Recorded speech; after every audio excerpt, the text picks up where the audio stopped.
G'day folks, I just want to do a video, and I'm actually going to do a series of videos on using my Savage Arms Model 42 and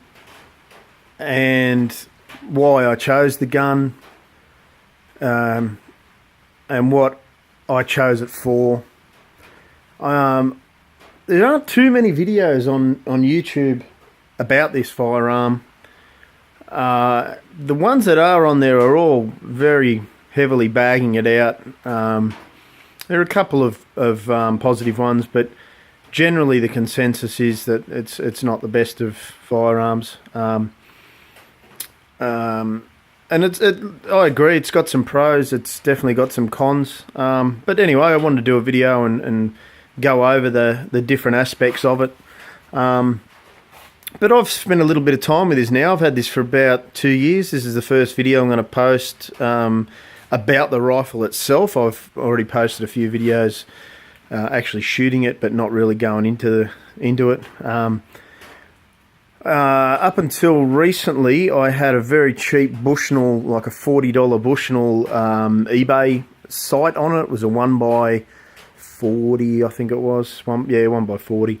Red dot, and didn't have very good luck on it, as with most eBay cheap crap. It quickly went out of sight, and I was getting groups all over the place. I thought it was the rifle. I've recently, just in the last couple of weeks, invested in the Leupold HOG 1 to 4 by 22, I believe it is, or 22. And I've got to say, fantastic little sight for short range shooting. Very, very nice optics. I won't go into a video on that alone, because you jump on YouTube and you can look it up and you'll be able to see lots and lots of videos. I did not get the push button red dot center. At the time that I bought it, I didn't know they were available. I don't know if you can buy that in Australia or not, but this is what I've got, and mate, it's a beautiful scope. Very, very nice to shoot with. It's got, give it a second to focus there. Struggling still. There we go. One click, quarter MOA. Very nice adjustments. Just crisp, beautiful, and absolutely love the pigplex writing within the sights themselves. I'm sure you'll be able to see that elsewhere. I've got a EGW, I believe the company is, rail adapter on there. I got that from England. From memory, posted, it was about $100. I got the slip-on buttstock to hold. It holds 9 shells. Which I thought was a nice, cheap eBay edition. Put some one at the back there as well. Sling adapters on there. You could put a bipod onto it. To be honest, it's going to add a fair bit of weight. These are a very, very lightweight rifle, as you may have already seen in other videos. Very, very lightweight. I've got these just to show you. I'm going to do another video about all the different selections of ammunition that you can buy for these, but just to show you, it does take a 3-inch 76mm shell, 410 for the bottom, and I'm going to do a video later about 45 long colt, shooting 45 long colt out of these. Sorry, I can't get that to focus again. I'm just using, by the way, just my Samsung S6 camera for this, so I'm very sorry for the quality. Not very good. Now, my selection, most people who have reviewed this online went with a 22 LR over the 410. I went a different option. I went with the 22 Magnum. Main reason being, if this is only a single shot rifle and you're out in the bush or you're out in the field at a farm or whatever you're doing with it, and you've only got one shot to make it count, why would you pick a 22 LR that's only going to cover, say, 50 metres before you're going to have to start allowing for adjustment? I picked the 22 Magnum just to get that extra hitting power, the extra legs out of the ammunition, out of the round. So that was one of the reasons why I bought this. I already had a lever action 22 LR. Great for busting bunnies, perfect for that. But I wanted something with a bit more legs, a bit more stopping power, but still reasonably cheap to shoot. I've got a 223. I already have one of those. This was to be an in-between gun. This was also to be a gun that was cheap. It's also a gun that I can just chuck in the back of the ute or chuck on the quad and go for a ride around the farm, go up the bush, and be able to cover many bases. You know, I had a 22 LR, I've got a 223, I've already got an over-under 12-gauge shotgun. I wanted something in between, but I wanted something that if I was out in the middle of the bush and I saw a snake, 410 can take care of the snake. If I saw a rabbit, the 410 can take care of a rabbit. 22 Magnum can take care of a rabbit. 22 Magnum can take care of a fox, a wild dog, a pig. I would be hesitant to try and shoot at a pig with a 22 LR. So, they're my reasons. And I'm not saying I'm right, I'm just saying that was my option, a 22 LR, 22 Magnum. I went with the Magnum. They're the reasons why. I'd never shot a 22 Magnum before. I tried to find I tried to find videos on 22 Magnums. There's not that many people that are that keen on 22 Magnum. They seem to be an older round that didn't really perform. The 223 obviously became extremely popular, other than the 222 and the 224. The 223 became extremely popular and overtook it from the Magnum, and then the 17 come out, 17 HMR come out, and obviously with the extra velocity, it's taken over from the 22 Magnum. But they're not that cheap to shoot, about the same price. And despite going at obviously an increased velocity, with only a 17 or 20 grain projectile, they're very heavily affected by wind, I've found. And which seems to be a debatable problem. Some people say, yes, they're really a little bit bad for it. They're hesitant. They wouldn't use it on a fox. I've seen lots of videos where they've shot foxes with them. I have actually spoken to a bloke who shot a deer with a 17 HMR. I'm not advocating that's the right thing to do. He shot it with a 17 HMR in the head at 100 metres, and the skull was pulp. Absolute pulp. Now, many other people would argue you never shoot anything, wouldn't even shoot a fox with a 17 HMR. Get on YouTube. Obviously, you've been on YouTube. You wouldn't be looking at this video otherwise. There are lots of videos of people shooting and killing foxes at very large ranges with a 17 HMR.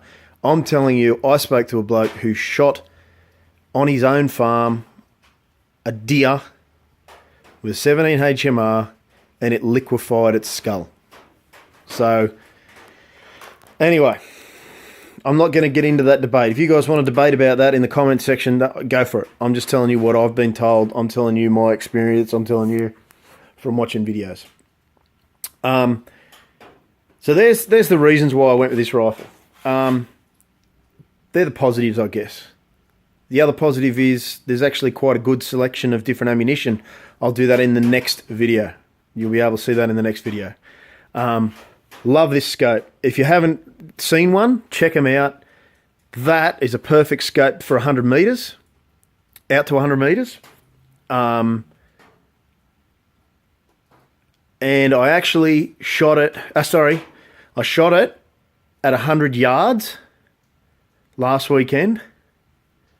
At 100 yards, it's great. Then I went and shot it at 200 yards. And I can still say that that scope, you will be able to see a decent size predator. If you wanted to try to shoot a fox, a wild dog, definitely a pig, not a problem at 200 yards with that scope. I will show you my targets that I shot at on the next video when I'm talking about ammunition selection. But I would advocate that is not a bad scope, especially for walking around in thick bushland or scrub or forest, whatever you're going to shoot. But again, I'm not going to go too heavily into the scope because there will be other videos coming up, and there's lots of other videos, people talking about that scope.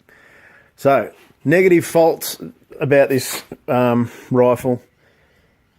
Really, the biggest thing for me is the cheap plastic manual ejection.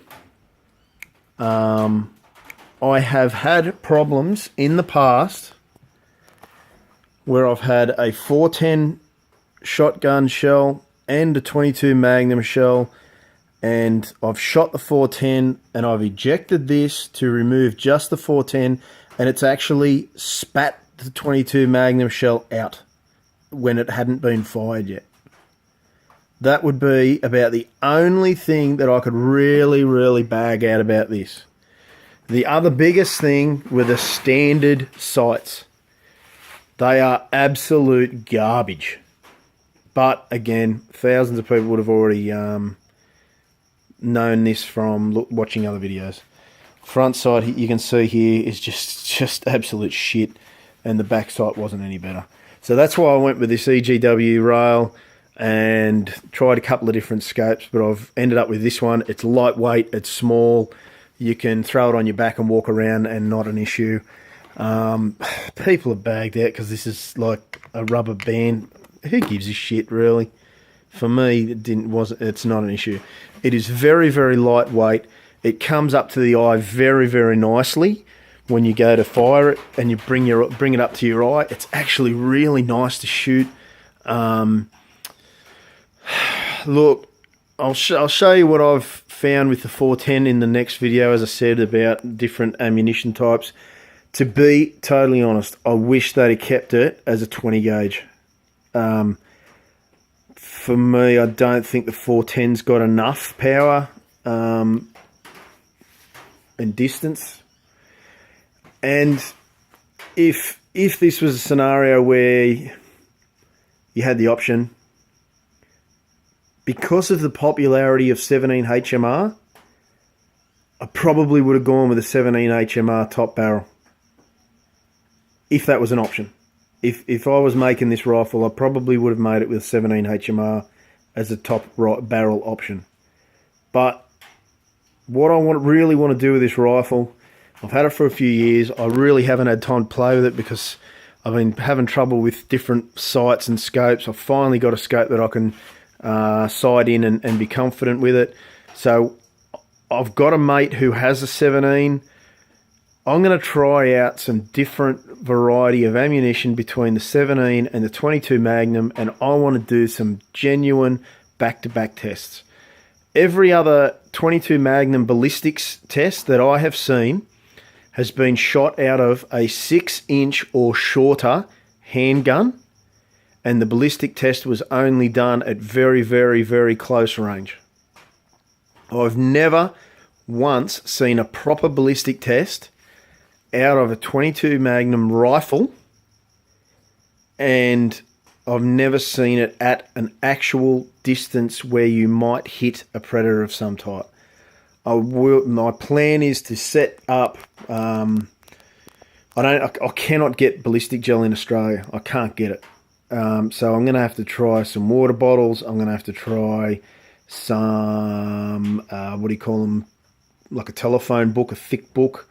And I wouldn't mind trying some wet paper packs. And I want to see what the ballistic efficiency of the 22 Magnum is of striking depth, and does it mushroom out at 50 yards and 100 yards, what it does at to 150 yards, at 200 yards, and see how effective these are. I want to see what these things are actually doing at those distances, and then I want to compare them to a 17 HMR and, you know, really do a back-to-back test. They're very sort of similar rim fire. Obviously, the 22 Magnum is going to have a bit more weight behind it, and hopefully won't be as affected by wind as a 17 HMR. But these are all things that I want to try out. I want to actually do some back-to-back tests. A lot of love online for the 17 HMR. There is nothing online for the 22 Magnum in reality. So let's check it out. Let's see what we can find out. Let's see what we can do. Let's see what this cheap, you know, $700 in Australia. I don't know what they're worth in America. Probably $20 or something. But I want to see what these things are capable of. Anyway, that's for more videos to come. Yeah, hope you like it. Please check out my other videos. I've got some other videos called Shooting Stuff. Check them out. See what you think. It's all just a bit of fun, guys, so don't take anything too serious. All right, all the best. See you in the next video. Cheers, bye.